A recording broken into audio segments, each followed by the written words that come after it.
এই পৃথিবীতে সৌন্দর্যের সবচেয়ে উপকরণ, সর্বশ্রেষ্ঠ সৌন্দর্যের বস্তু, আরামের বস্তু, এই পৃথিবীর সবচেয়ে আনন্দের শ্রেষ্ঠতম উপকরণ এই মাটির পৃথিবীতে কি? একজন হালাল স্ত্রী, একজন পবিত্র নারী। যুয়্যিনা লিন-নাসি হুব্বুশ শাহাওয়াত মিনান নিসা, এক নম্বরে প্রথম আল্লাহ বলছে। রাসূলুল্লাহ সাল্লাল্লাহু আলাইহি সাল্লাম বলছে তাকওয়ার পরে, তাকওয়া অর্থাৎ কোন ব্যক্তি আল্লাহকে ভয় করে, এই নিয়ামত যদি কারো মধ্যে থাকে, তো এর পরে কোন ব্যক্তির 2 নম্বর শ্রেষ্ঠ নিয়ামত কি? নবী বলছে আল মারআতুস সালিহা, একজন নেককার স্ত্রী। একটা লোক নামাজি, একটা লোক রোজাদার, একটা লোক হজ করছে, একটা লোক হালাল খায়, একটা লোক হারাম থেকে বাঁচে, বুঝা গেল লোকটা মুত্তাকি। কথা বলেন না, লোকটা কি? এইবার এই লোকটার এই যে তাকওয়া, নামাজ, রোজা, হজ, যাকাত, এরপরে হারাম বর্জন, গুনাহ বর্জনের পরে তার শ্রেষ্ঠ সম্পদ কি? শ্রেষ্ঠ নিয়ামত 2 নম্বরে কি? আল্লাহর রাসূল বলছে আল মারআতুস সালিহা, একজন নেক স্ত্রী। এই যে সঙ্গী, এই জোড়া, তার জোড়াটা তার স্ত্রী, তার স্ত্রী তার শ্রেষ্ঠ সম্পদ। আদ-দুনিয়া মাতাউন ওয়া খায়রু মাতাইহা আল মারআতুস সালিহা। নবীজি সাল্লাল্লাহু আলাইহি সাল্লাম বলেন তাম দুনিয়া আল্লাহ তাআলা বান্দার উপভোগের জন্য বানিয়েছেন, আর সর্বশ্রেষ্ঠ উপভোগের আনন্দের বস্তু হালাল স্ত্রী। হালাল, সেটা হালাল হইতে হবে, পবিত্র স্ত্রী হইতে হবে, কোরআন সুন্নাহর বন্ধনে হইতে হবে, শরীয়তের সীমারেখা মেনে নিতে হবে। ওই রাস্তার নর্তকী না, ওই সিনেমার নর্তকী না, ওই বেহায়া বেপর্দা নারী না, অবৈধ প্রেমিকা না, অবৈধ সম্পর্কের কোনো মেয়ে না। যে নারী বেহায়া, যে নারী বেপর্দা, যে নারী বেশরম, যে নারী অবৈধ সম্পর্ক করে, খোদার কসম রাসূলের হাদিস মতে সে কোনো বেডি না, বেডির জাতও না।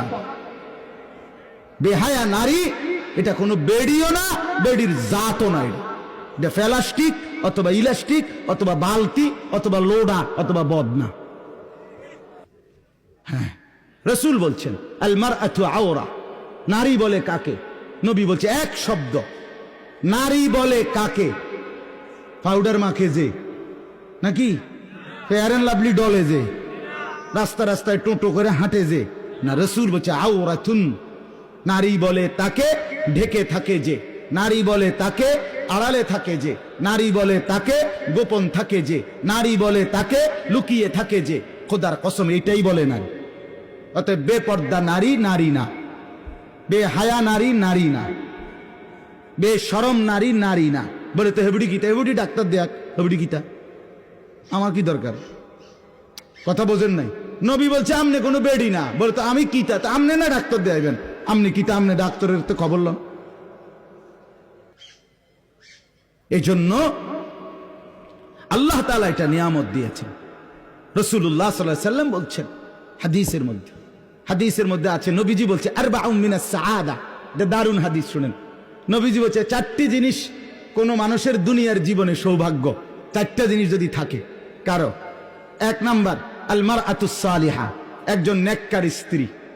2 নাম্বার আল জারুস সালিহ, একজন নেককার প্রতিবেশী, একজন নেককার প্রতিবেশী। 3 নাম্বার আল মাসকানুল ওয়াসি', একটা প্রশস্ত ঘর। 4 নাম্বার আল মারকাবুল হানি, একটা আরামদায়ক বাহন, মানে গাড়ি, আরামদায়ক যানবাহন। এই 4টা জিনিস সাআদা, সৌভাগ্য। রাসূলুল্লাহ সাল্লাল্লাহু আলাইহি ওয়াসাল্লাম বলেন কোরআনের একটা আয়াত নাজিল হইছে, ওয়াল্লাযীনা ইয়াকনিজুনা আয-যাহাবা ওয়াল ফিদ্দা ওয়া লা ইউনফিকুনাহা ফি সাবিলিল্লাহ ফাবাশশিরহুম বিআযাবিন আলীম।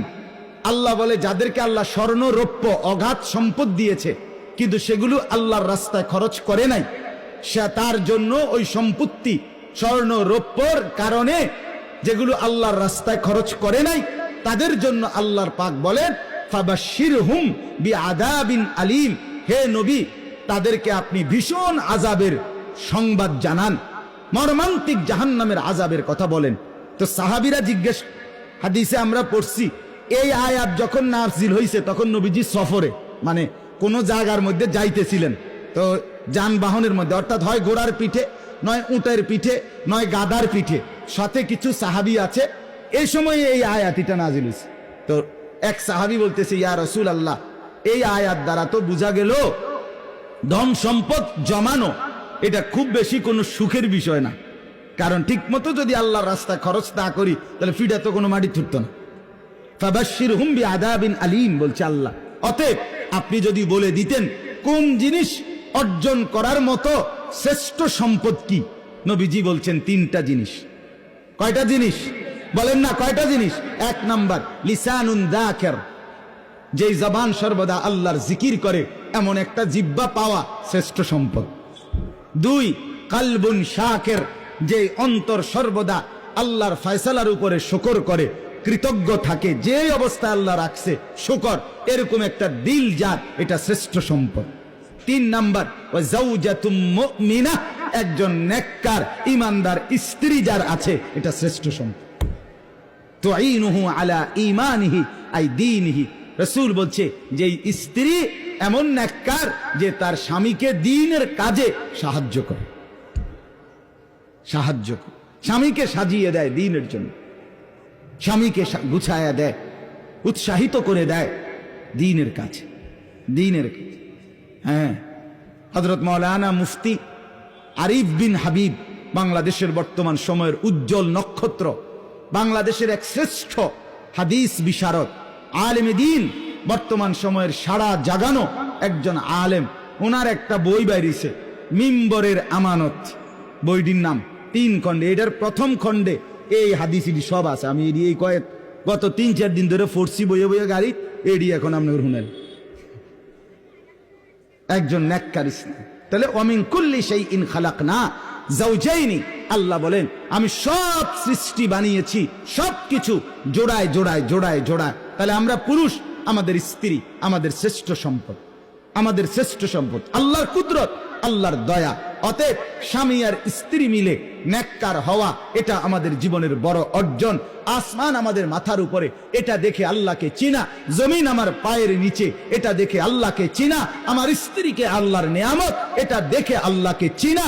মিলে মিশে আল্লাহর গোলামি আর বন্দিগির মধ্যে গড়ে তোলা, এটাই হলো আমাদের জীবনের লাভ, আমাদের জীবনের কামিয়াবি। আল্লাহ বলেন এইবার 3টা জিনিস আমি কেন দিলাম বান্দা?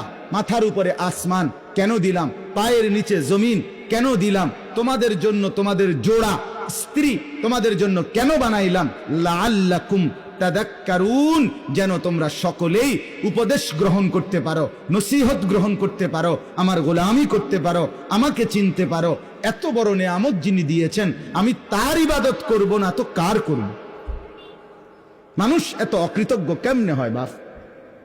আহা, একটা বন খাওয়াইছে, একদিন 1 কাপ চা খাওয়াইছে, 1 সপ্তাহ পরে তারে দেখলো, তে ডাক দিলে শর্মে হইলো, তার কথা মতো কদ্দুর তার লগে লগে যায়। একটা যদি আরেকজনে কই তুই তার লগে গেছ, গেলাম, নইলে ভাই কিন্তু এই গত রবিবার হেতে আমারে একটা বন খাওয়াইছে, 1 কাপ চা খাব, একটা চোখ শরমতা আছে।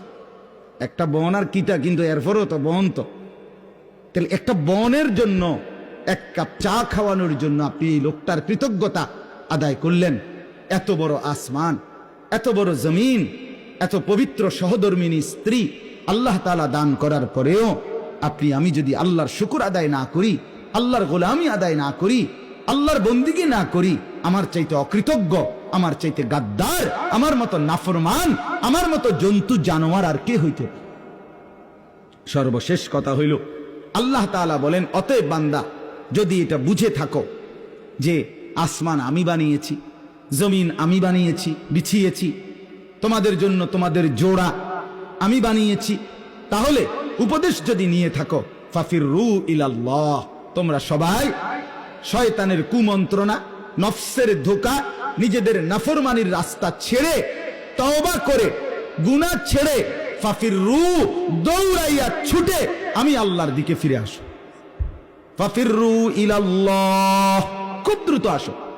আগামী সপ্তাহের লেগে বসে থাকো না, আগামী বছরের লেগে বইয়া থাকো না, আগামী বছর না, আগামী সপ্তাহ না, আগামী রিটায়ার্ডের পরে না, আগামী 1 বছর পরে না, আজই এখন। ফাফিরু, দৌড় দাও, দৌড় দাও আল্লাহর দিকে। ইলাল্লাহ, কি মায়া করে আল্লাহ বলছে, নবীকে বলতে কইছে এটা। বন্ধু, এরা বুঝুনি জিগান, আসমান যে আমি বানাই